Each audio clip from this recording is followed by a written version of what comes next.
But we think you want to own this stock for the long term and use the volatility to step in and buy at more attractive levels. What's better for Tesla investors, Matt, for Musk to stay kind of in his current position at the White House or no? No, I mean, for Tesla investors, no. But I do believe Musk, despite all the sort of worries, him having that front row seat in the White House is bullish for Tesla. All that and more.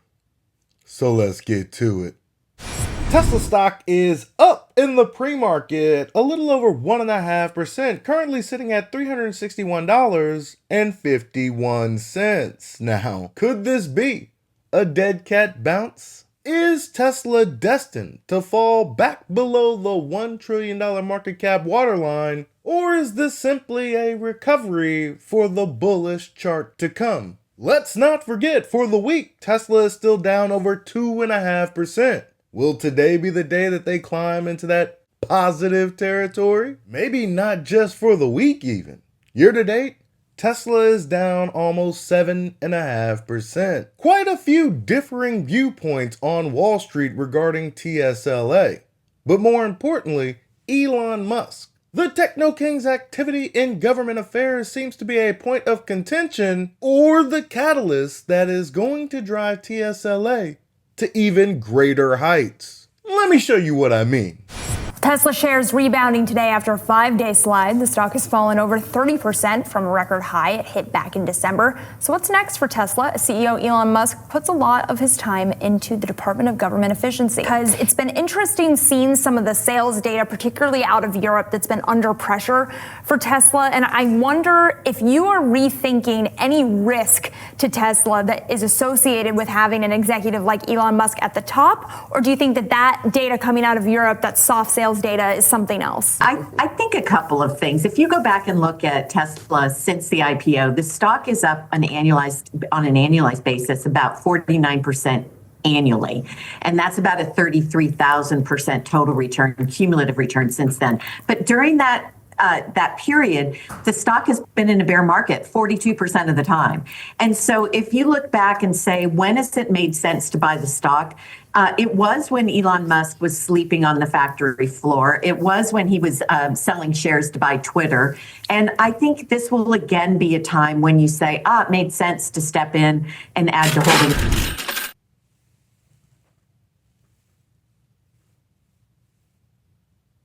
We trimmed early this year. We wanted to wait for a new tax year because we had such large gains in the stock. And I think, if it continues to show weakness, we'll be buying. And the last thing I'll say is the reason for that is we do not think this is an EV company anymore. We think it's an energy company. So battery storage grew over 100% last quarter, over 50% the previous quarter. We think that it's an AI company. So full self-driving in the US is likely to be a reality soon enough. He's saying middle of the year, which probably means end of the year. June, December, 2026, 2027, it doesn't really matter, because when they actually do release this software, due to the scale and vast amounts of data that they have accrued, this will rock transportation as we know it. But we think you want to own this stock for the long term and use the volatility to step in and buy at more attractive levels. Nancy, at what level is it a buy? Look, this is not a company that trades on valuation. It's a company that trades on the story. Preach. So if you believe in the AI story and you get a pullback of 30 to 40%, then I think you add to holdings, and you just have to be disciplined. So I would say here is an opportunity to add to holdings. If we get additional pullback, I would say that would be an opportunity to add to holdings. We have not thought this was an EV company for over a year because what Elon did with EVs was he cut his own margins to drive his competitors out of business. He did a pretty good job of it in the US, with Ford kind of struggling in the EV space. And so we expect to see margins improve. We expect to see the cheaper model. Cybercab is likely on the horizon. And then, of course, my home healthcare solution for my old age is Optimus, the robot. And I think that is being underestimated in the valuation. Nancy dropping nuggets of why she doesn't care if Elon Musk is involved with DOGE. Tesla, the company, firing on all cylinders, taking care of their consumers not only on the road, but potentially in their own age. I'm right there with you, boss lady. I can't wait to have Optimus be my caregiver when I get into my twilight age. To be fair, not everyone thinks that Elon Musk's activity in Doge is going to be a net positive for the Tesla shareholder. Talk Tesla.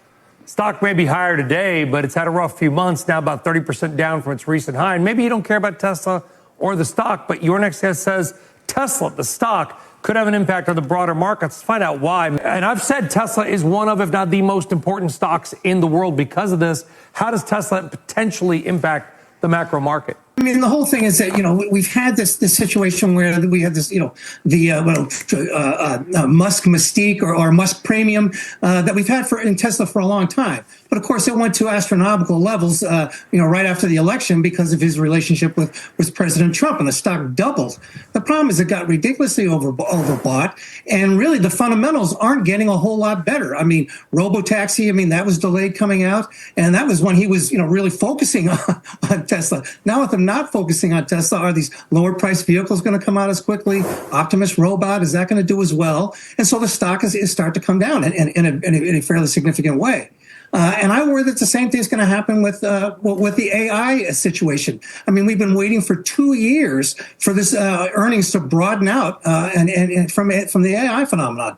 And now with DeepSeek and others, we're having, like you guys had the dean of valuation on recently from NYU saying that AI is the profitability of the AI market is not going to be as strong as it was. But here's why it's so worried that the market's going to have to come down in response to that. I absolutely love it when people place their own limitations on the man, the myth, the legend, techno king Elon Musk. Compared to running multiple successful businesses, I've always thought that Doge would be simply a walk in the park. It's not like he's the president. He's in an advisory role. And who wouldn't want a Zhuge Liang, strategist extraordinaire, at your side in the Oval Office? Someone whose brilliance and entrepreneurship exceeds that of many people on the planet. Someone who understands this whole crazy AI thing. I'm not worried about Elon Musk in the slightest. He attracts some of the brightest minds to help tackle the world's most worrisome problems. Now he can bend the ear of the world's most powerful man? Get the f*** out of here with this nonsense. Elon Musk knows what he's doing. And I'm gonna tell you right now, we're just getting started. What's better for Tesla investors, Matt, for Musk to stay kind of in his current position at the White House or no? No, for Tesla investors, no.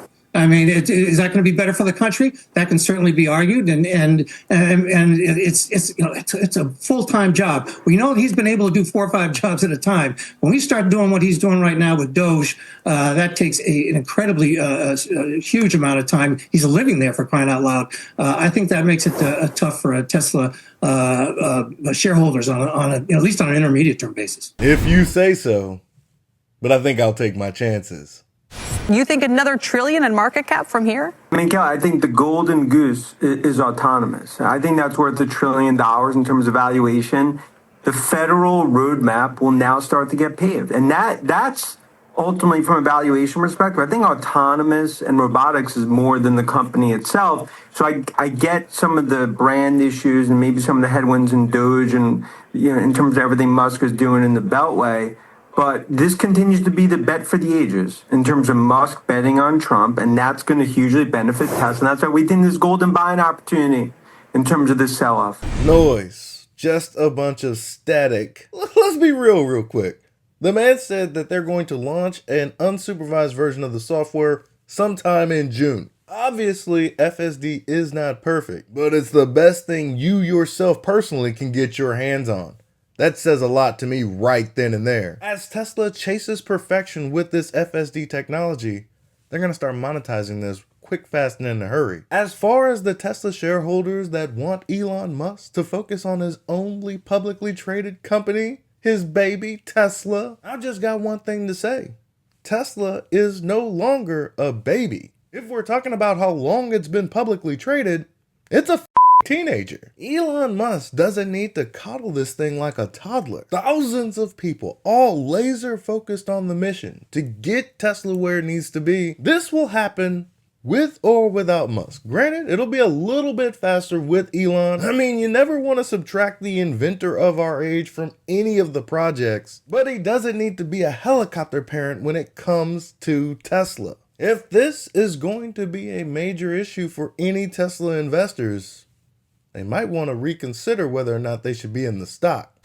I'm sure that investors in the stock would agree with you. You know, the ones who have been in this, they're passionate, they're committed. Of course, they think, autonomous is the play here. But I still see a lot of frustration on social media about the performance lately. And even a couple of hours ago, Musk was tweeting about how the Boring Company is building a tunnel in Dubai or something. I mean, he has a lot going on. Would they prefer that his focus is more on Tesla?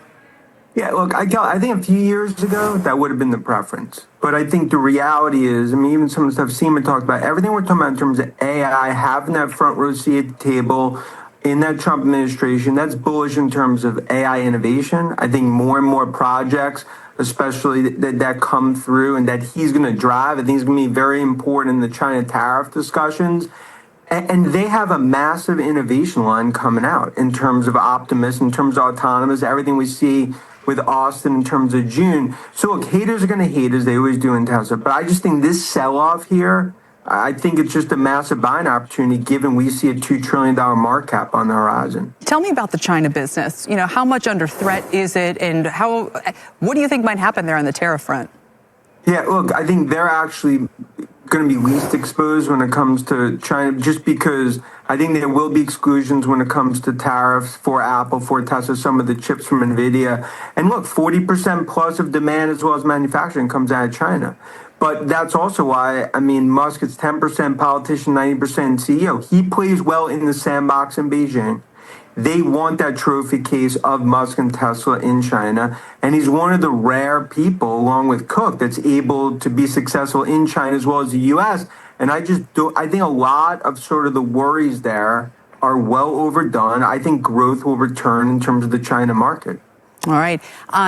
Do you think that is also what makes Musk's presence in Washington more help than hindrance? And how should competitors think about that?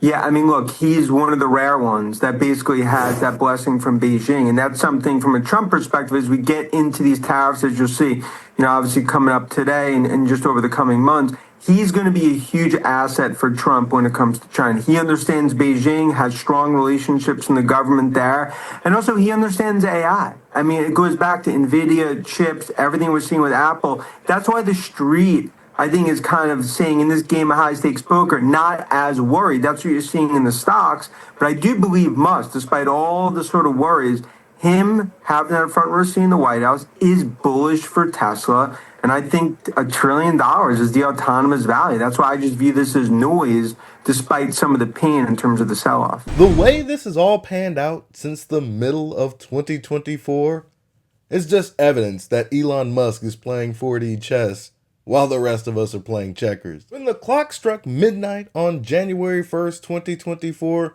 there was no way I could have put this on my bingo card, that Elon Musk would have an office in the White House. To hear people try to misconstrue this into something negative makes me want a horse laugh.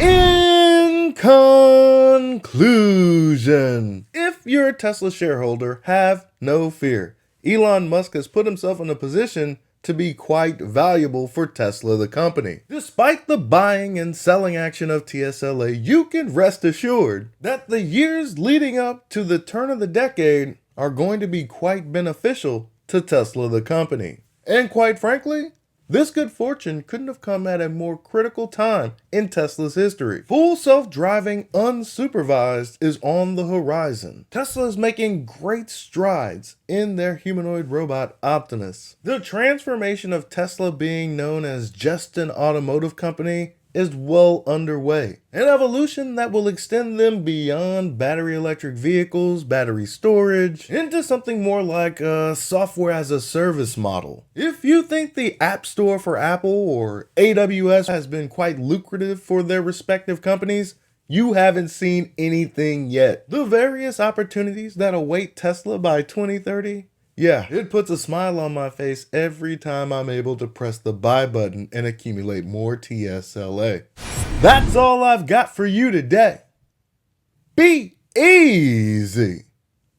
Peace.